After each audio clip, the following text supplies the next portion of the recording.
Halo sahabat, kembali lagi bersama saya Pusri dan masih tetap di channel Media Kreatif Mandiri.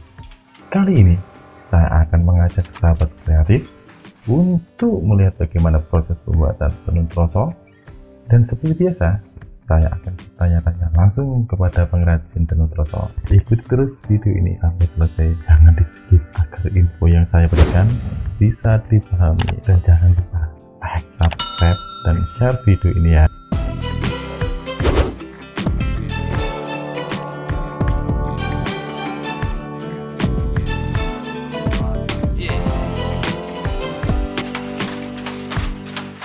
Selain dikenal dengan kota Ukir maupun pusat industri mebel yang sudah banyak dikenal dunia, Jepara juga dikenal kaya akan destinasi wisatanya. Dan tenun troso juga menjadi salah satu motif yang banyak dikenal banyak umum, bahkan sampai mendunia, yang membuat warga Jepara bangga dibuatnya. Dia adalah Bapak Ali Irfan, sahabat saya, asli warga desa Troso. Di kesempatan kali ini, saya ingin mengajak beliau sebagai pemandu saya untuk melihat proses pembuatan kain tenun troso yang menurut saya begitu rumit, karena dari ribuan benang disulap oleh tangan orang-orang kreatif sehingga bisa menjadi kain yang punya nilai seni sangat tinggi, karena proses pembuatannya menggunakan alat tenun bukan mesin atau bisa disebut ATPM, sehingga bisa menghasilkan beragam corak dan motif etnik yang khas dan cocok dijadikan oleh-oleh atau buat tangan ketika sahabat berkunjung ke kota Jepara yang dikenal sebagai kota Ukir itu. Jika sahabat ingin melihat langsung proses pembuatan tenun troso dari dekat, silakan sahabat langsung datang saja ke desa Troso, Kecamatan Ketanggaan yang berada di Kabupaten Jepara, Jawa Tengah. Saya pikir ini tidak ada salahnya, karena ini bukan sekedar hanya wisata budaya, tapi juga wisata yang memberi pemahaman pada industri tekstil tradisional yang merupakan bagian dari tradisi yang sudah masuk dalam sendi kehidupan masyarakatnya. Saya baru tahu bahwa seragam pegawai negeri dan BUMD yang dikenakan setiap 2 kali seminggu itu berasal dari sini. Saking terkenalnya tenun troso di pemerintahan, salah satu motifnya itu diberi nama SBY. Presiden ke-6 ini memang sering sekali mengenakan kemeja tenun troso. Bahkan waktu beliau bersama Barack Obama, Presiden Amerika waktu itu ya, beliau juga ikut menggunakan tenun troso, sehingga ada satu motif yang diberi nama Obama. Tenun troso sendiri mempunyai banyak motif, bahkan lebih dari 100 yang sudah tercatat hak kekayaan intelektual.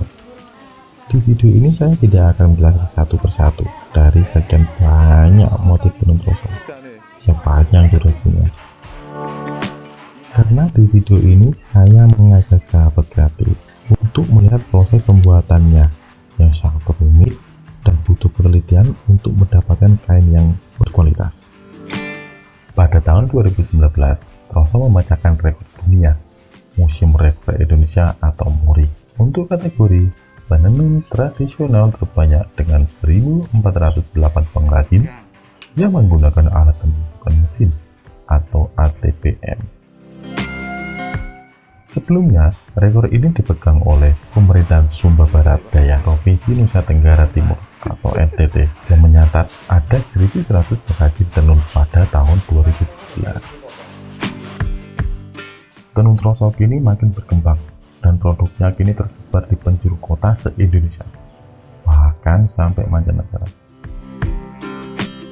Kini pengrajin troso juga memperhitungkan aspek dagang, yang mana motif tenun dibuat sesuai permintaan konsumen, sehingga bentuk motif menyesuaikan daerah asal konsumen atau sesuai permintaan. Dalam proses pembuatannya sendiri, setiap pengrajin memang harus benar-benar teliti. Jika ada sedikit saja kesalahan dalam prosesnya, maka akan berdampak pada kualitas. Saya juga sempat melihat inovasi-inovasi baru yang dikembangkan oleh anak-anak muda untuk mendongkrak pasar dengan menerima semua pesanan dari semua daerah dengan desain custom sesuai dengan pesanan pelanggan. Hampir semua daerah Indonesia memiliki kain tenun dan banyak motifnya. Masing-masing kain tenun ini memiliki keunikan dan karakteristik khasnya masing-masing. Kain tenun mempunyai peran yang penting dalam kehidupan warga Indonesia. Kain tenun tak hanya mempunyai fungsi sebagai pakaian buat menutupi tubuh, tetapi ada fungsi lain, misalnya fungsi sosial, agama, etnik, ekonomi, dan aspek-aspek lain dalam kehidupan.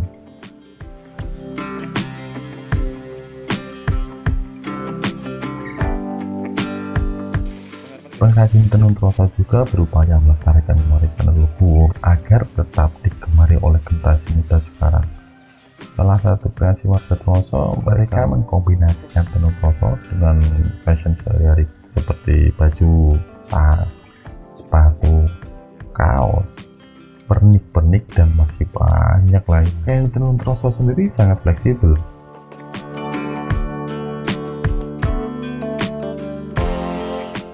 sehingga bisa dikombinasikan dengan rancangan gaya busana agar tampilannya bisa mengikuti zaman.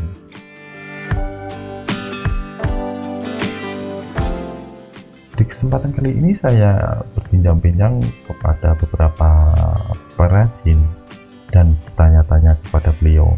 Penasaran? Simak video. Sekarang saya sudah ada di tempat pengrajin tenun tepatnya di Troso. Satu dari Kecamatan Cangan. Mari kita lihat di sini proses pembuatan tenun troso. Langsung saja ikut saya dan kita langsung bertanya-tanya kepada pemilik tempat. Pak, saya di sini mau minta izin wawancara sebentar terkait proses pembuatan tenun troso dan suka dukanya menjadi pengrajin tenun troso. Ya, bisa ya, bisa. Kalau begitu,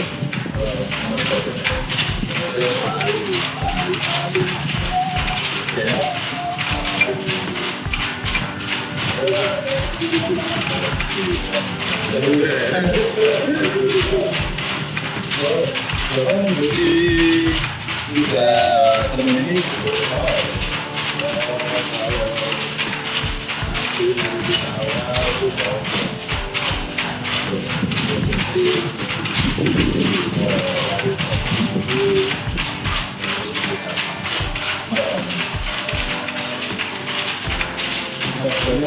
banyak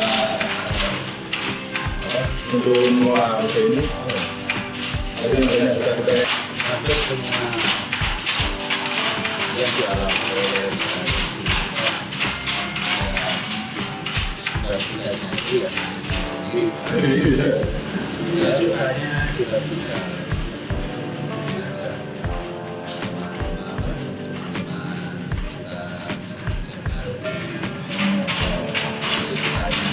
masuk ke ini ya gitu ya bisa menciptakan lapangan kerja untuk orang kita ada bantu orang ya.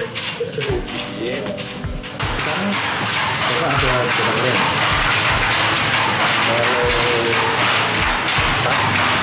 kalau itu kan pertamanya itu ya 5 lagi yang selain tenun itu mulai dari kita sendiri jasa mudanya itu yang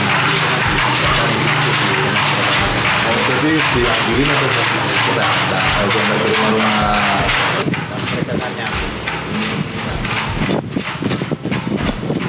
rumah tangga ya? sampai kerjaan proses yang memang panjang Rumit ya? ini Kalau yang tersulit dalam proses yang paling sulit sulit semua itu ya nggak ada yang udah kita bisa dengan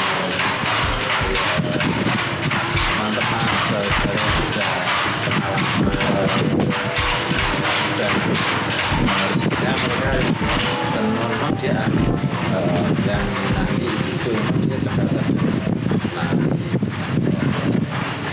kita pewarnaan memang dia menanti semuanya dikerjakan oleh ahlinya ya, ahlinya masing-masing ya Pak.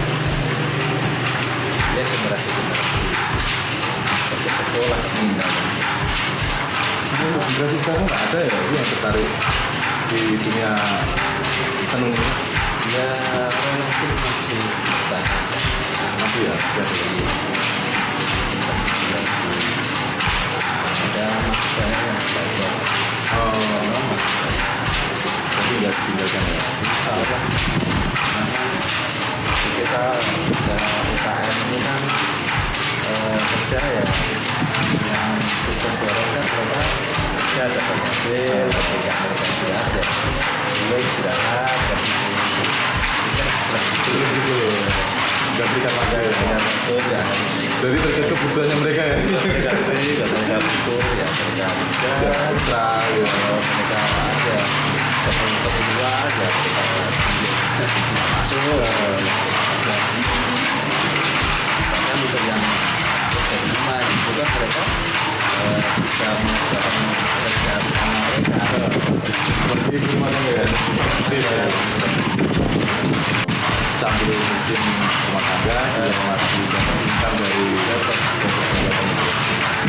soalnya ada alhamdulillah.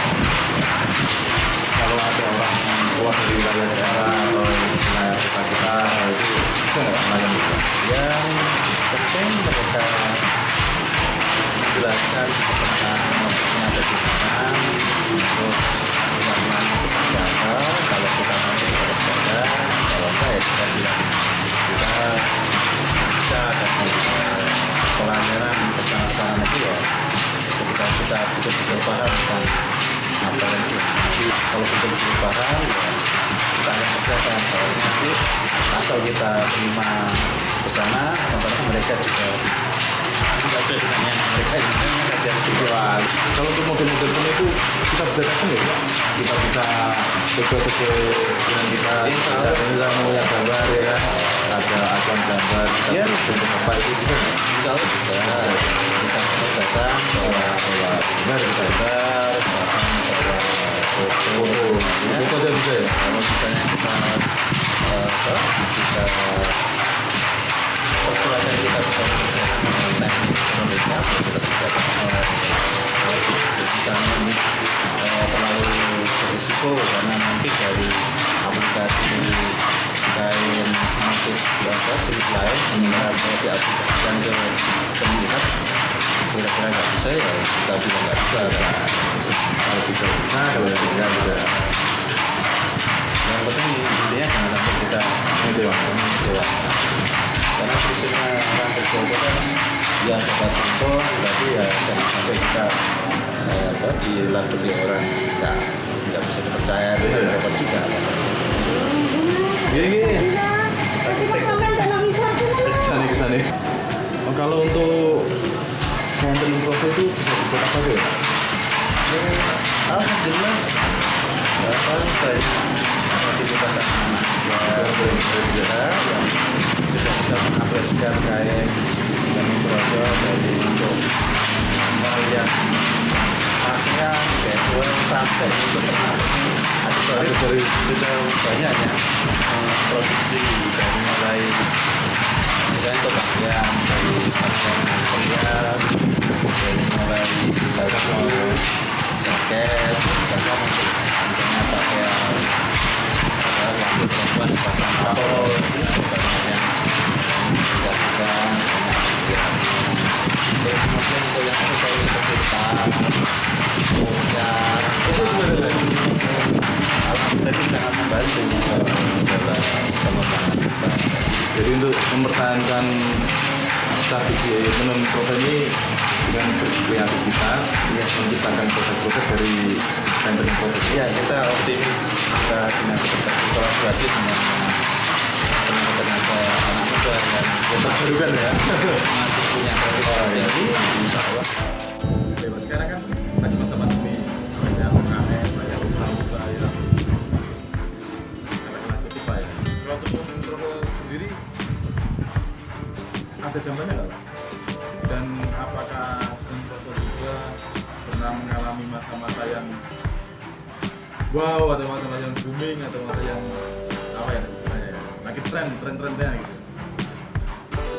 Dan secara umum masa pandemi tidak terus lah bersama Bisa ya. kecil kan menangani bangunan kalau tidak ada yang tidak Oh iya. tapi karena tadi kita sudah bersama teman kan motivasinya ya kita kerja bareng kita lakukan Oh, gitu.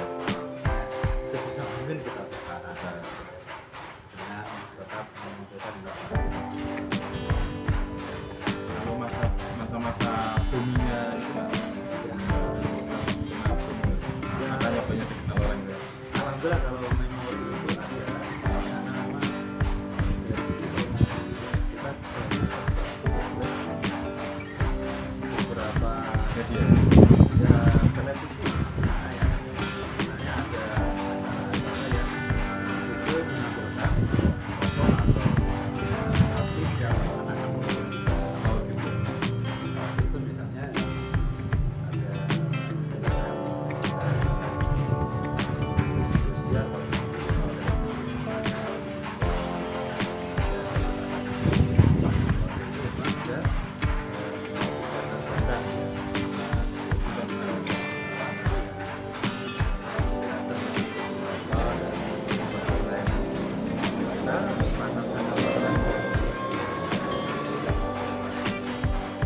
betul-betul mempromosikan tanpa kita minta Sukarela dia. dan kita sangat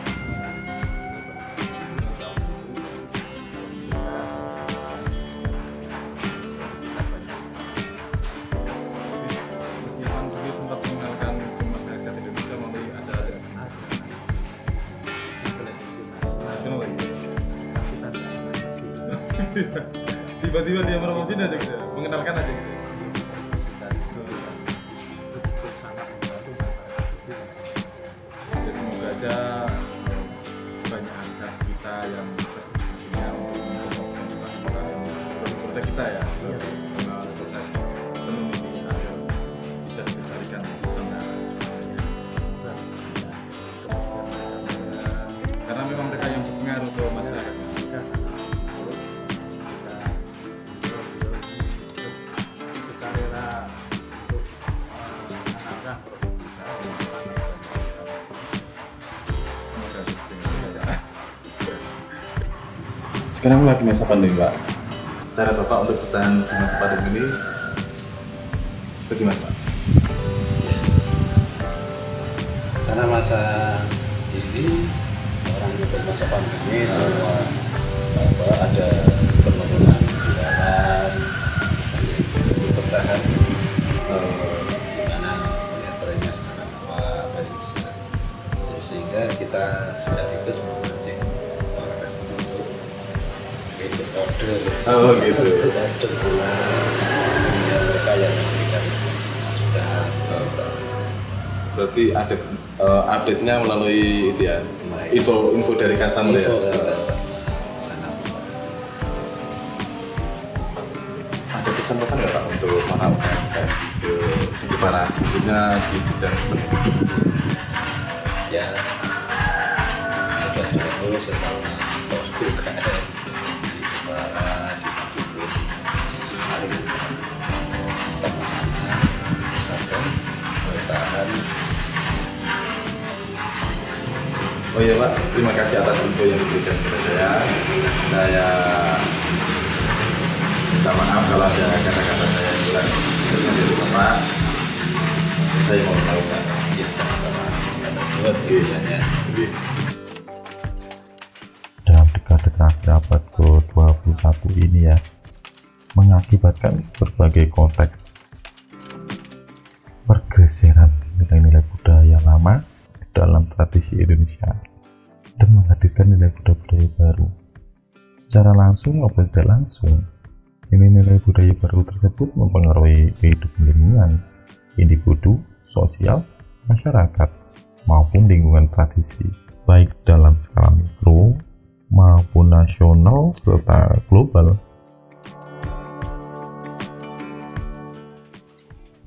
Video ini bertujuan untuk merefleksi tentang hakikat nilai-nilai budaya lokal agar kita dapat menyelaraskan kebudayaan daerah dalam kaitan dengan perubahan zaman, sehingga dalam dimensi aksiologi perubahan nilai-nilai budaya tersebut tetap berjalan secara positif bagaimana yang diharapkan.